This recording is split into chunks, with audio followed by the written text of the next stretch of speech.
السلام علیکم ملګرو. نیدرلینډ ټیم میدان ته راودانګل، یو کارنامه وکړله. بنګلادیش ټیم نن ډېر په غټ نت سره ډېر غټ مارجن سره بنګلادیش ټیم ډېره غټه کارنامه وکړله. خپل ځان ثابت کو چیرې صبر کوه. سریلانکا، پاکستان، افغانستان، تاسو صبر وکړئ، ما نه مخکې مه ځئ.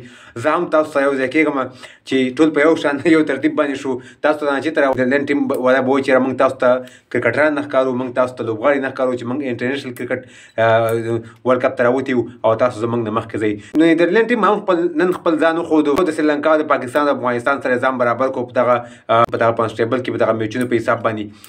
دویم میچ د استرالیا او نیوزیلینډ شوی دی. استرالیا چې اوس څومره میچونه بېلي، پاکستان ته او افغانستان ته به فایده ملاویږي. چې څومره استرالیا میچونه ګټي، پاکستان ته او افغانستان ته به فایده ختمیږي.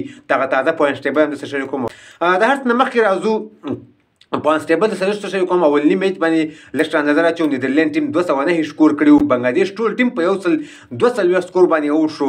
د نیدرلینډ ټیم دغه دویم ورلډ کپ کې دغه دویمه بریا وه چې خپل ځان ته ترلاسه کړله. اول د افریقې نه میچ ګټلی او دویم میچ د بنګلادیش ټیم نه وګټو.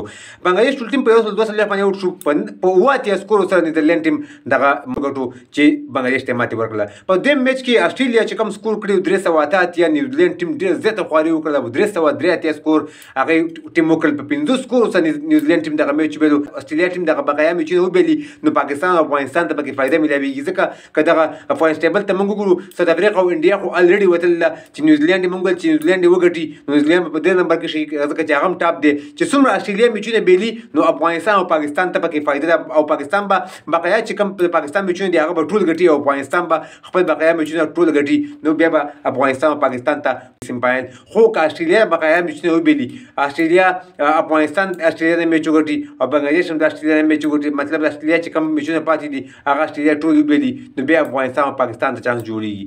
نو دغه پوینټس ټیبل سره کوم په اول نمبر باندې افریقا ده، په دویم انډیا ده، په درېیم نیوزیلینډ ده، په څلورم باندې استرالیا ده، په څلورم په پنځم باندې سریلانکا ده او په شپږم باندې پاکستان دی او په اووم باندې افغانستان دی. او نیدرلینډ ټیم نن د 10 نمبر نه 8م نمبر ته راغی په دغه دویم میچ ګټلو سره. بنګلادیش نه هم دی او انګلینډ لسم دی. نیدرلینډ، افغانستان، پاکستان، سریلانکا دا څلور ټیمونه په کشمکش کې دي. خو چې استرالیا میچونه بېلي، نو بیا به دې ټیمونو ته چانس ملاویږي. که استرالیا میچونه نه بېلي، نو همدغه څلور ټیمونه شو، ساوث افریقا، انډیا، نیوزیلینډ او استرالیا دغه سیمی فاینل ته ووتل. خو د استرالیا د میچونو بېللو لپاره به دعاګانې کوو. د افغانستان او پاکستان د میچ د ګټلو لپاره به دعاګانې کوو چې دې میچ وګټي او هغې میچونه وبېلي، نو بیا به دې ته مخکې چانس ملاویږي. نو دغه پوینټس ټیبل او د دواړو میچونو سکور کارډ تاسو سره مې شریک کړو. د ویډیو کتلو ډېره مننه.